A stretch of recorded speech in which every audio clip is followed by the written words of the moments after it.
사실은 무엇을 강의할까 이렇게 고민이 되게 많았거든요. 왜냐하면 다음 주 주일 오후를 3일 교회 직분자 세미나를 인도를 해야 됩니다.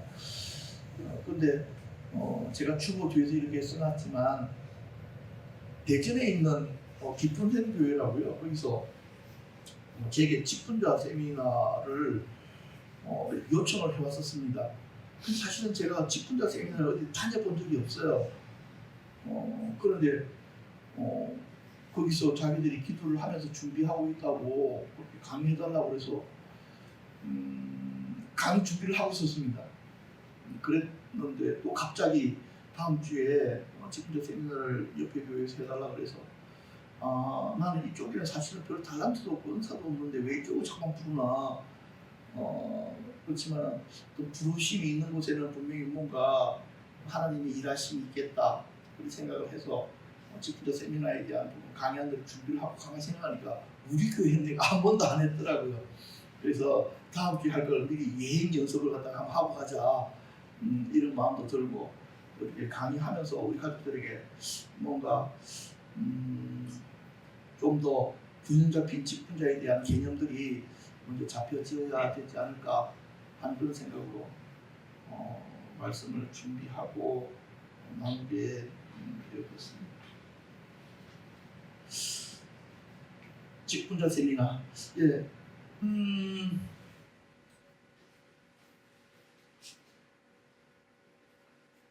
교회에서 어떤 문제들이 일어나게 되어지면요, 딱 두 종류 문제밖에 없습니다. 목사의 문제이거나 직분자의 문제이거나 둘 중에 하나입니다. 평신도들은 문제를 일으킬 수가 없습니다. 평신도의 문제는 교회에 영향을 줄 수 있는 일들이 없습니다. 요한 3서에 보면요, 두 명의 교회 지도자가 등장을 합니다. 한 사람은 가이오, 정말 그 사랑하는 가이오. 또 한 사람은 디오드레베라고 하는 사람입니다. 이 두 사람의 지도자, 한 사람은 교회를 유익하게 하는 거고요. 또 한 사람은 교회를 매우 골치 아프게 만드는 사람입니다. 직분자 세미나는 교회 안에 세워져야 되는 일꾼들에 대한 기준, 성경적인 기준을 제시하고 그 기준을 따라 세워질 수 있도록 돕는 것입니다. 자, 그런데 이 직분자 세미나를 하면서 첫 번째 제 마음속에 온 것은 무엇입니다? 바로 교회를 알면 직분이 보인다. 교회가 무엇인지 알아야 직분이 보이는 것입니다. 이걸 반대로 설명한 한 권의 책이 있었습니다. 직분을 알면 교회가 보인다라고 하는데 고신대 교수 이성호 목사가 그렇게 쓴 책입니다. 책을 잘 썼더라고요. 근데 잘 썼는데 제게는요 좀 이상하게 보이는 거예요. 왜냐하면 교회라는 큰 그림 안에서 직분을 봐야지 어떻게 직분이라는 작은 걸 통해서 교회를 보려고 할까. 그분이 말하려고 하는 의도는 무엇인지는 알기는 하겠지만 그렇더라고요. 그래서 저는 먼저 직분을 말하기 전에 교회란 무엇인가. 교회는 무엇입니까? 교회는요 머리 대신 예수님과 교회는 그의 몸입니다. 다른 말 할 이유가 없습니다. 그렇죠? 교회는 하나의 유기체인데 머리 대신 예수님과 몸된 지체, 그것이 바로 교회입니다. 물론 교회 원어를 보면요 에클레시아다 그래가지고요 불러내다라는 뜻이기도 하고 여러 가지 의미들이 있지만, 자 그런데 말입니다. 교회는 주님의 몸이고 이 몸은요 누구의 명령을 따라야 될까요? 당연히 머리 대신 예수님의 명령을 따라야 됩니다. 머리 대신 주님께서 내리신 명령 중에 가장 중요한 명령이 있습니다. 그것이 바로 마태복음 28장 19절에서 20절입니다. 이걸 갖다가 대위 명령이라고 불리우는 것입니다. 그러므로 너희는 가서 모든 민족으로 제자를 삼아 아버지와 아들과 성령의 이름으로 세례를 베풀고 내가 너희에게 분부한 모든 것을 가르쳐 지키게 하라. 교회의 조직과 직분은 바로 이 명령을 수행하기 위해서 만들어진 것입니다. 그리고 이것 하라고 세워진 것입니다. 이것 안 하는 교회는요 이상한 교회입니다. 이번에 우리 한성국 성도님한테 갔더니 성도님이 이러시더라고요. 왼쪽 손하고 오른쪽 손하고 온도가 다르게 느껴지는데요. 어떻게 알았냐니까 커피를 마시려고 이렇게 커피 자판기에서 물을 뽑았는데 손에 찬 기운이 느껴지시더래요. 그래서 이상하다 싶어가지고 오른손을 갖다 대니까 뜨겁더라는 것입니다. 그러면서 지금 내 몸 어떤 이 신경계에 뭔가 이게 교란이 되어져 있구나라는 것을 그분이 알고 아마 월요일 되면 그 부분을 갖다 의사한테 이야기한다고 하더라고요. 그런데요, 사실은 여러분, 이 손이 느낀 걸까요? 뇌가 느낀 걸까요? 여러분 어떻게 생각하십니까? 손이 뜨겁다고 하면서 손이 느낀 것입니까? 뇌가 느낀 것입니까? 뇌가 느낀 것입니다. 그런데 원래 뇌의 명령은 무엇입니까? 뇌의 명령은요, 정확한 온도를 갖다가, 그렇죠? 양손이 동일하게 느끼도록 하게 하는 것이 자율신경계가 가지고 있는 가장 기본적인 요소이거든요. 그것이 교란이 된 거예요. 어떤 분들은 심지어는요, 내가 움직이고 싶다고 생각을 하는데 안 움직여질 수가 있습니다. 그렇죠? 그러니까요. 예수님께서 이거 하라 했을 때 정상적인 교회는 그것을 자연스럽게 해야 됩니다. 그것을 이루는 몸의 역할을 해야 된다고요. 그렇죠? 그런데 그것을 하지 못한다면 그 교회는 치료받아야 됩니다. 다시금 전체적으로 검사받아야 됩니다. 그래서 왜 그렇게 주님의 명령에 순복하지 못하고 그래 행하지 못하는가 하는 부분들을 다시금 점검하고 그걸 할 수 있도록 그렇게 다시금 재조직해야 된다. 저는 그렇게 생각합니다. 그래서 이 직분이라는 것은요, 주님의 명령을 수행하기 위해 세워진 직책입니다. 하나님이 교회 중에 몇을 세우셨으니 첫째는 사도요, 둘째는 선지자요, 셋째는 교사요, 그 다음은 능력 행하는 자요, 그 다음은 병 고치는 은사와 서로 돕는 것과 다스리는 것과 각종 당원을 말하는 것이라. 여기 보니까 성경에서 말하는 직분하고 일반 교회가 가지고 있는 직분이 같습니까? 틀립니까? 많이 틀립니다.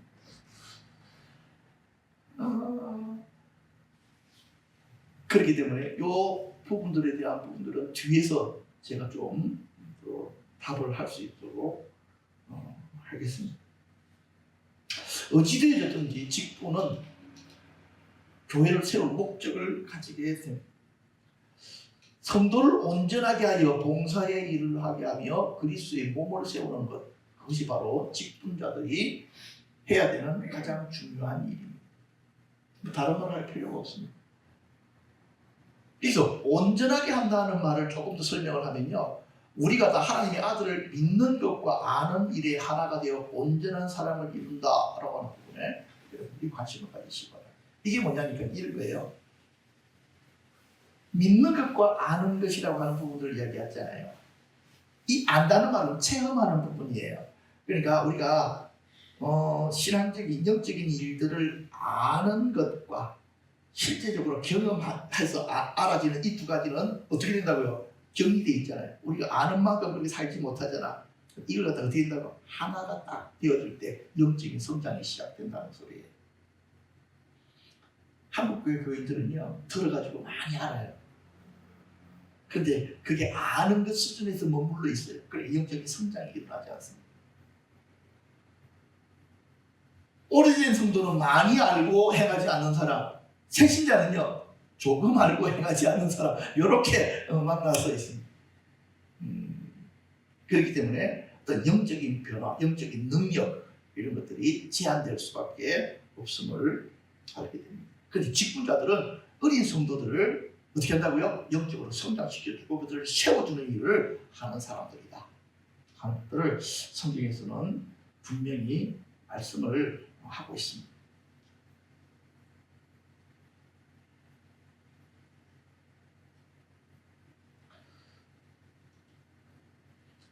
근데 놀랍게도 직분은요, 감당할 사람에게 주신다 이렇게 했습니다. 참 교회 안에서 보면 나는 그런 직분 맡지 못해요. 아주 겸손한 것처럼 이야기합니다. 겸손한 게 아니고 교만한 거. 나를 능하게 하신 그리스도 예수 우리 주께 내가 감사하면 나를 충성되이 여겨 내게 직분을 맡기십니다. 여러분, 능력이 더 중요합니까? 충성 이것이 더 중요합니까? 직분자에게 요구되어지는 것은 능력입니까? 충성입니까? 충성입니다. 그렇죠? 지금 제가 뭘 말하는지를 아시겠죠? 큰 능력을 요구하지 않습니다. 직분자들. 대신 무엇을 요구합니까? 네? 충성됨을 요구합니다. 내가 능력은 없지만 충성될 수는 있잖아. 그래요, 안 그래요? 아, 그렇지.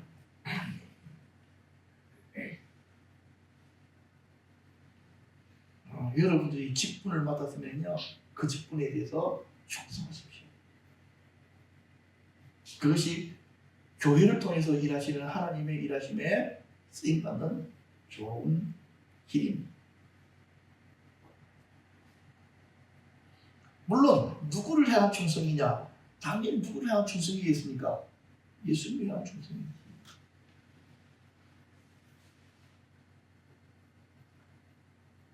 그래서 혹여나 여러분들 어떤 직분들을 이렇게 제안을 받았지면요, 그 부분에 대해서 사실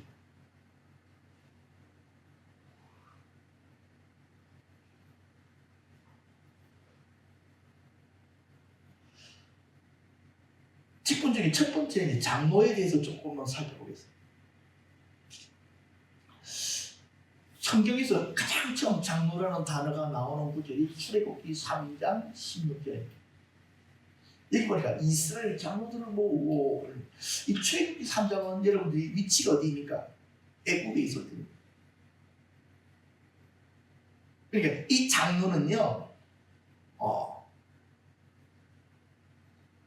야곱의 자식들이 다 애굽으로 들어갔잖아요. 그때까지는 장로라는 직분이 없었습니다. 그죠? 네. 족장이라고 해서 야곱이가 족장이었지만 장로는 아니잖아요. 그런데 이 사람들이 애굽에서 생활하다가 아주 자연스럽게 거기서 장로 된 자들이 세워지기를 시작했습니다. 이 장로라는 단어는요, 자켄, 수용에서 유래합니다. 그 자켄이라는 단어를 잘 보시면 나중에 또 나옵니다. 연장자, 수염이 쫙 있어서 교회 연장자고, 그러니까 어른, 집안 어른 이렇게 생각하시면 되겠습니다. 그래서 집안에 가장 큰 어른들, 그리고 이스라엘 같은 경우에도 우리나라처럼요, 어떻게 이야기하면 이들은 지파지만 우리로 이야기하면 시족 사회는 마찬가지잖아요. 시족에서 가장 어른, 그 부분이 장로의 일들을 감당했습니다. 출애굽기 24장에 보면 이스라엘 장로 70명이 등장을 합니다. 출애굽기 20장 같은 경우에는 출애굽을 하고 나서 시내산에 이렇게 올라가는 그 부분입니다. 24장 같은 경우에는요. 그때 이스라엘 장로 70명이라고 하는 것은요, 이 사람들이 어떤 역할을 했느냐니까 이스라엘 산헤드린의 모체입니다. 산헤드린 회가 뭐냐니까 장로들의 모임. 그러니까 이스라엘 전체의 일들을 뭐하는 곳이라고요? 논의하고 결정하는 일을 바로 여기서 했습니다. 그리고 여기에서 장이 사실 이제 모세가 리더로서 그것을 맡고 있다 하는 것을 보여줍니다. 지금 노회와 총회 개념이 바로 여기서 출발한다. 우리 장로회 같은 경우에는 그렇습니다. 장로회에 우리 장로교 같은 경우는 이것을 받아들이는데요. 침례교 같은 경우에는 이 단어를 별로 안 좋아합니다. 왜냐하니까 거기서는 장로 중심이 아니고 이렇게 믿는 사람 개개인 중심으로 개념들이 그렇게 잡혀 있기 때문에 그렇습니다. 넘어가자. 장로에는 두 가지 종류가 있습니다. 사도와 장로라고 하는 부분들이 있고요. 디모데전서에서 보면 잘 다스리는 장로들은 배나 존경할 자로 할 때 말씀과 가르침에 수고하는 이들에게 더욱 그리할 것이다. 이들이라는 말은 장로를 의미합니다. 그러니까 교회 초기 때부터 어떤 장로가 나눠져 있었다고요? 다스리는 장로와 말씀을 전하는 장로로 바뀌어져 있는데, 지금 이 말씀을 전하는 장로가 현대에서는 뭘로 설명이 됩니까? 목사 이렇게 되어져 있고요. 여기서 치리하는 장로, 다스리는 장로들은 바로 지금 의 장로님들로 이렇게 소개가 되어져 있습니다.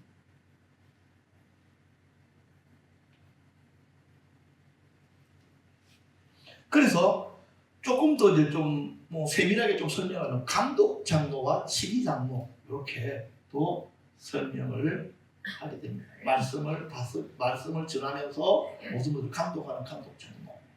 그래가지고 디모데전서 3장 1절에 미쁘다 이 말이여 곧 사람이 감독의 직분을 이렇게 합니다. 감독의 직분. 치리 장로 같은 경우는 양무리를 치되 이렇게 되어지고 양무리의 본이 되라 라고 하는 지금 이제 장로님들의 역할이 바로 이런 역할들입니다.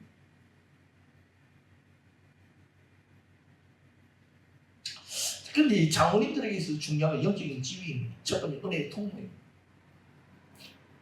장로님들이 영적인 통로라는 사실을 제가 직분자 세미나를 준비하면서 마치 처음 보는 것처럼 그렇게 발견을 하게 되어졌습니다. 아까 내 수염이라고 얘기했잖아요. 수염, 곧 아론의 수염이 흘러서 내가 지금 이 말을 했죠. 수염은 자켄이라는 뜻이고 이건 또한 누구를 뜻한다 그랬습니까? 장로를 뜻한다 그랬잖아요. 자, 머리에 있는 보배로운 기름, 이 머리는 누구십니까? 이스라엘 머리는 하나님이십니다. 그렇죠?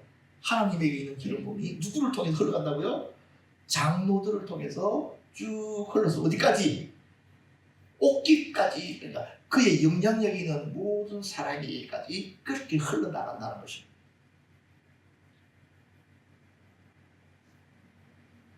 영적인 원리가 그렇게 생겨먹었다는 것입니다. 이해가 되시죠? 그렇죠? 네, 그래서 장로님들이 바르게 세워지는 것이 너무너무 중요하다. 그래서 장로들이 기름 부음 가운데에 머물러 있을 때에 하나님의 기름 부음이 그 장로님들의 기름 부음을 통해서 교회 끝까지 흘러나가는 일들을 하게 된다. 그 역할을 하게 된다 하는 사실들을 발견하면 이 장로라고 하는 직분이 너무 중요하구나 생각이 듭니다. 제가 그 이전에 좀 어떤 생각까지 했었느냐면요.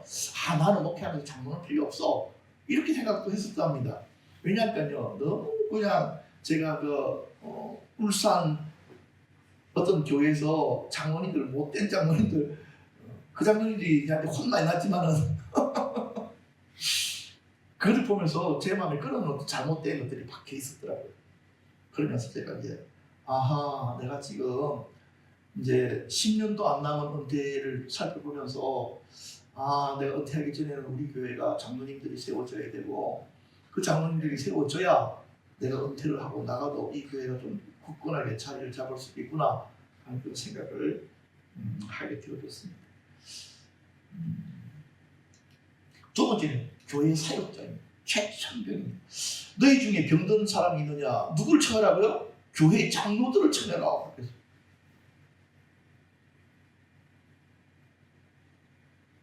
그 장로들이 결국에는요 무엇을 합니까? 치유 사역의 청장입니다.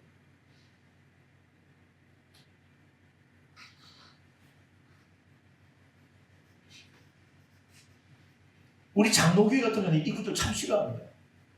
병든 자가 있으면 병원에 보내야지 왜 장로를 불러? 병원식 가면 목사님이 하셔야지 무슨 장로들이 뭐 합니까? 그렇죠. 직무유기 성경에 나온 대로 이야기하면 직무유기. 우리의 기준은 성경이 있잖아요. 성경에서 이런 일들을 장로들이 하라 그러면 그걸 할 수 있도록 준비하는 것이 옳은 것입니다. 신학적으로 있다고 소리하는 사람들 보면 깝깝해요.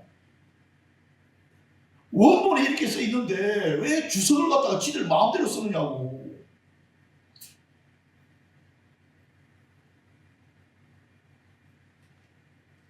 세 번째는요. 장로도 탁월한 예비자들입니다. 뭘 보면 알 수 있느냐 하니까 요한계시록을 보면요. 24장로들이 보좌에 앉으시 이 앞에 엎드려 경배합니다. 하나님 보좌 바로 앞에까지 나가서 예배 드릴 수 있는 자들이 장로들.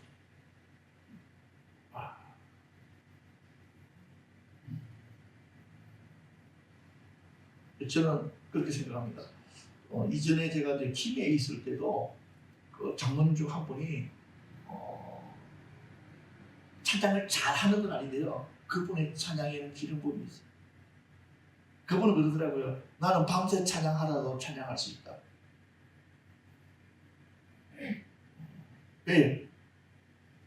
하나님의 은혜와 은사를 찬양을 통해서 그분이 받으십니다.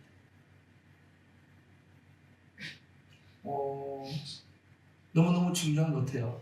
교회에서 정말 그런 장로님들이 찬양과 경배에 정말 잘 훈련되어진 분들이 그렇게 세워져야 돼요. 왜냐하니까 그분들이 예배의 모범을 보여야 됩니다. 그런데 잘못 오해하면요, 예배의 모범을 보인다고 해서 장로석 만들어놓고 딱 이렇게 앉아있는 게 예배의 모범을 보이는 게 아니고요, 찬양과 경배에 정말 열정적으로 앞서서 이렇게 찬양과 경배에 참여하고 리드하고 같이 호흡하고, 또 그런 젊은 팀들이 세워지면 같이, 그렇죠, 협력해주고 하는 이런 분들이 되어줄 때 그 교회가 건강한 교회 될 수가 있습니다. 그 다음에 집사에 대해서 좀 살펴보겠습니다. 빌립보서 1장 1절에 보니까 참 감독들과 집사들에게 편지하노니, 집사에 따르면 디아코노스, 명령을 수행하는 사람, 종, 수행자, 대사, 그런 거입니다. 집사의 기원을 여러분들이 잘 아시죠?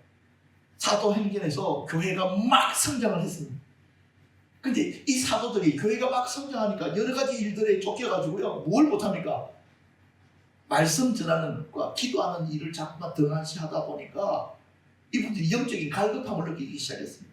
그래서 교회 행정에 대한 부분은 누구한테 다 맡기고, 집사들한테 다 맡기고, 사도들은 말씀 전하는 것과 기도하는 일에 전무할 것이다. 그렇게 해서 집사들을 뽑게 되어졌습니다. 그러니까 이 집사들은 교회 행정을 관리하고 다루는 일들에 일 위해서 세워진 직분이 집사 직분입니다. 그리고 이 집사들은요, 성령과 지혜가 충만하여 칭찬받는 사람이라 이렇게 되어져 있어요. 가장 중요한 게 뭘까요? 성령 충만. 그리고 여러분들이 이렇게 쭉 살펴보시면 알겠지만 스데반과 빌립 같은 경우에는 어떻습니까? 사역적으로 보면 사도에게 전혀 밀리지가 않습니다. 그렇지 않습니까? 스데반 집사 같은 경우에도요, 나중에 좀 나올 겁니다. 집사의 조건이 조금 더 붙습니다. 앞에서는 성령과 지혜에 충만하고, 그렇죠? 사람들에게 인정받는 사람이었지만 여기에 조금 더 추가가 되어집니다. 정중하고 일구이연하지 아니하고 술에 임박히지 아니하고 더러운 일을 탐하지 아니하고 깨끗한 양심의 비밀을 가진 자라야 할지니, 이렇게 되어 있습니다. 그럴 수밖에 없는 게, 사도행전에는요, 극초기의 일이고 나중에 교회가 더 커지다 보니까 어떻게 되십니까? 조건들이 조금씩 더 붙어가지고 지금 이 디모데전서가 나올 때쯤에는 많은 교회들이 세워져 있었고, 집사들을 세우는 데 있어서 기준이 계속 어떻게 되어집니까? 추가가 되어졌다 하는 것을 보게 됩니다.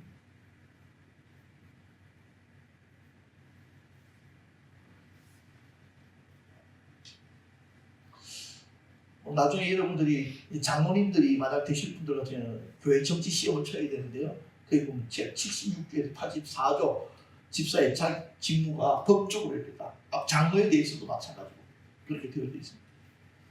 집사의 사회 스데반입니다.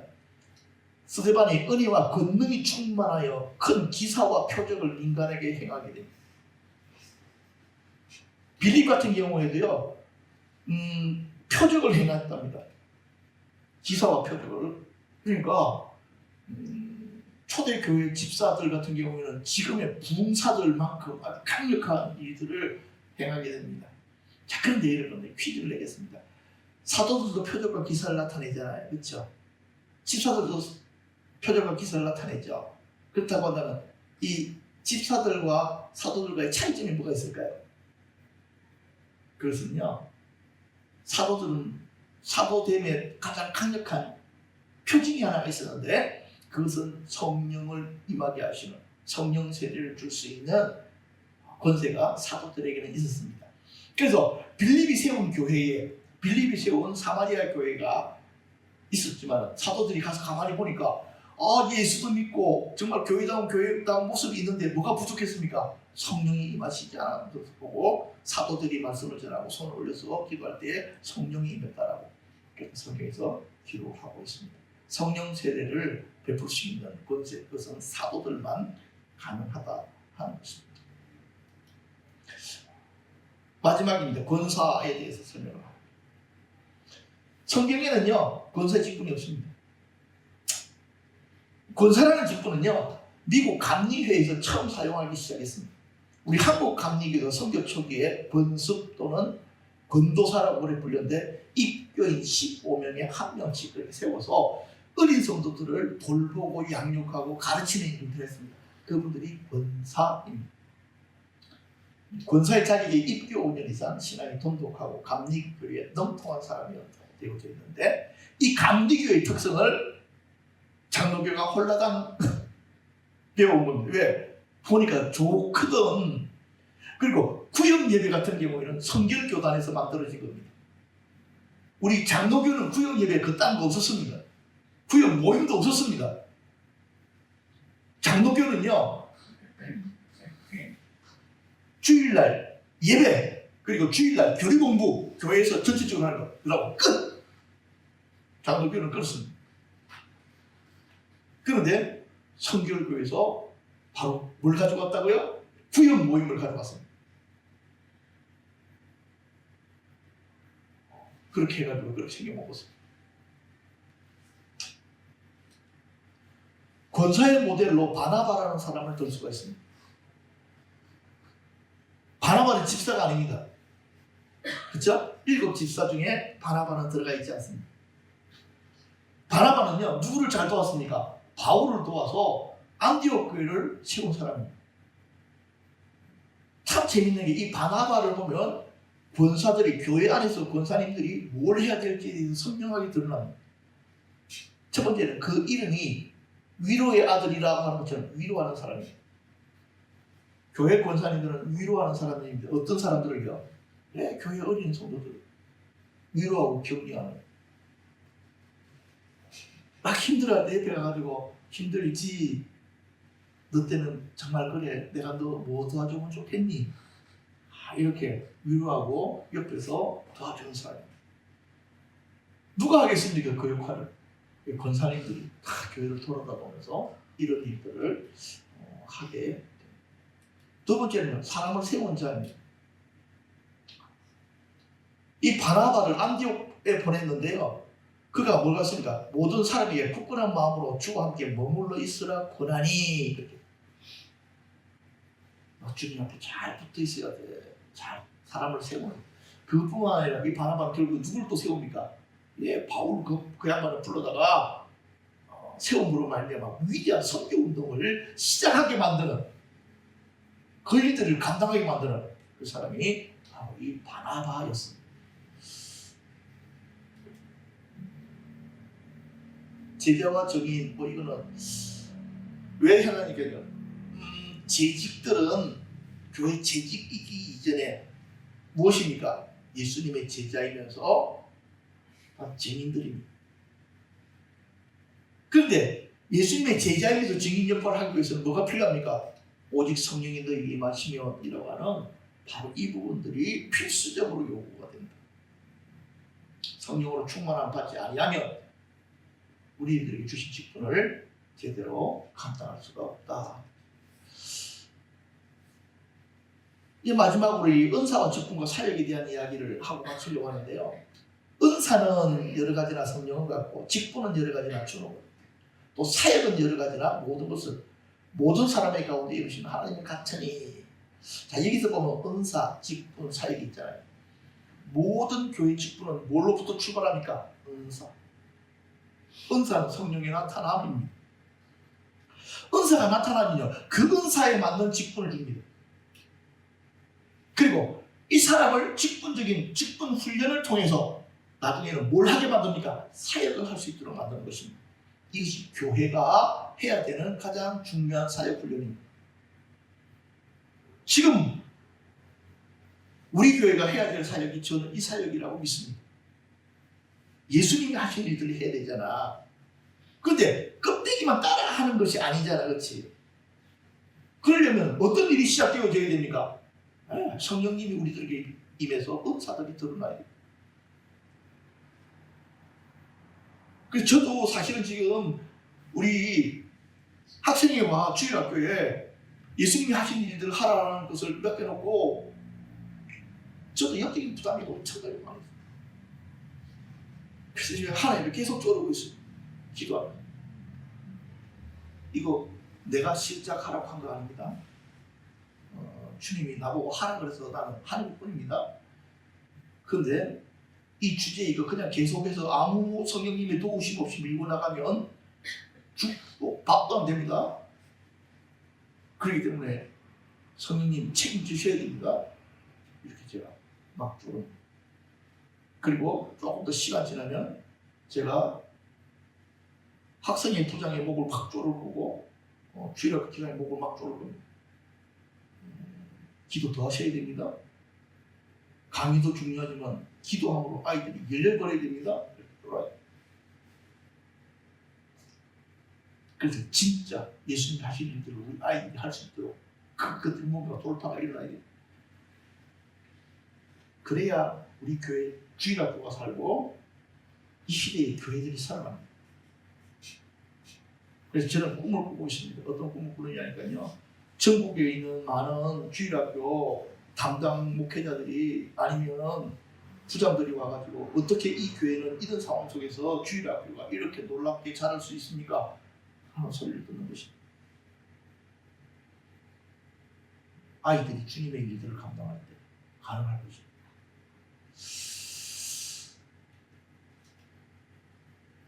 성령의 은사, 교회 안에 보면요, 두 가지 직분이 있는데 조직을 위한 직분이 있습니다. 감독, 장로, 집사, 이거는요 교회를 갖다가 그렇죠, 관리하기 위한 관리 직분입니다.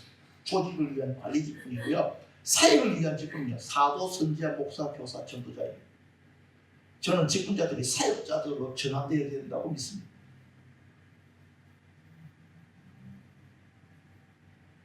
그래서 저는 볼 때 어떻게 생각하냐니까요, 교회 안에 감독, 사도적인 감독도 있었을 것이고 선지자적인 감독도 있었을 것이고 교사적인, 목사적인 감독도 있었을 것이고 교사적인 감독도 있었을 것이라고 믿습니다. 맞죠? 그죠? 예, 장로도요, 사도적인 장로도 있을 것이고, 왜냐하니까 이 장로가 요한 계시록 쓴 장로가 나 장로는 그렇게 했거든요. 그때 장로의 직분을 가지고 있었더라고요. 요한 사도. 그렇기 때문에 제가 이제 그 장로가 선지자적인 일도 할 수 있고 목사적인 일도 할 수 있고 교사적인 일도 할 수 있고 전도. 그러니까 제가 무슨 말을 하니까 이 관리 직책이 결국에는 어느 직책으로 확 전환되어야 되니까 사역적인 직책을 같이 감당하고 그 일을 하게 될 때 교회는 살아날 수 있다. 그래서 지금 전도가 꽉 막혀버린 이 시대의 교회에 지금 교회들마다 평신도보다 직분자들이 더 많아져 버린 이 시대에 큰 교회 가면요 직분자들이 훨씬 많아. 평신도가 없어. 우리 교회도 지금 이렇게 종모가 변질됐잖아. 집사들이 태반이잖아. 평신도가 훨씬 적잖아. 이게 사실 어떻게 생각하면 이게 뭔가 이게 문제가 생긴 거거든. 교회가 교회다운 기능을 지금 못하고 있기 때문에 지금 이런 거거든. 이런 것들이 전환되어야 되거든. 그러려면 새로운 사람들이 전도가 되어지고 교회 접근칩을 받아줘야지만이 순순함이 일어나는 거거든. 그걸 위해서 하나님께 직분자들을 세워놓은 거거든. 그렇지 아니하고 실뿌리인 성도들이, 평신도들이, 새신자들이 없어진다는 소리는 그 교회는 오래 안 가서 죽는다는 이야기밖에는 안 되는 거거든. 그러려면은 직분자들이 기능을 바꿔야 된다는 거예요. 관리 직분, 섬김 직분 정도가 아니고 완전 이 직분자 자체가 사도적인 사람, 선지자적인 사람, 목사적인 사람, 교사적인, 전도적인 사람, 이런 사역의 직분들로 그렇게 회복되어지고 바꿔져야 된다는 거. 저는 그런 일들이 우리 교회에서 일어나기를 바랍니다. 저는 교회가 작기 때문에 가능하다고 생각합니다. 요즘 큰 교회 목사님들 같은 경우는 뭐라고 이야기하냐면 이렇게 이야기합니다. 아니 뭐 좀 해보지 그런 거. 안 됩니다. 왜? 그러니까 큰 교회 몇 번째로 이제 들어간 목사님이 되노니까 공격 앞으로 그래서 나 가다가 보면 자기 혼자 가고 있는 거야. 아무도 안 따라오고. 공격 앞으로도 안 되는 거야. 공격 앞으로 하기 전에 누구 눈치를 봐야 되냐면 바로 옆에 있는 주임 삼사 눈치를 봐야 돼. 공격 앞으로 해도 될까요? 안 되지? 그럼 안 되고 지금 이렇게 되어 있어가지고 이게 지금 한국 교회가 뭔가 어떤 개혁과 특별한 변화들을 시도해야 되는데 그렇게 할 수 없다는 게 큰 교회는 오히려 우리 교회가 그 일들이 시작되어질 수 있도록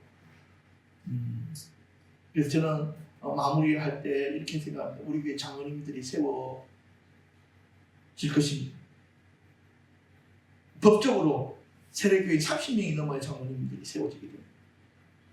그래서 여러분들과 제가 올해 한 1년 동안 어쨌든지 30명을 채웁시다. 30명 못 채우면 애들이라도 하나씩 더 놓던지 그래요. 어쨌든지 30명을 세워서 내년에 이제 봄 쪼면은 노예 신청을 해서 우리 장모님도 시민 투표도 하고 그렇게 했으면 좋겠습니다. 그렇게 되리라고 생각하시는 분들은 되겠죠, 그렇죠? 예, 그렇게 돼야 됩니다. 저는 최소한 내가 은퇴하기 전에 우리 교회 장로님 최소한 5분 이상은 세워놓고 우리 교회를 은퇴했으면 하는 그런 마음을 개인적으로는 가지고 있습니다. 우리가 마지막으로 한번 교회를 위해서 기도합시다.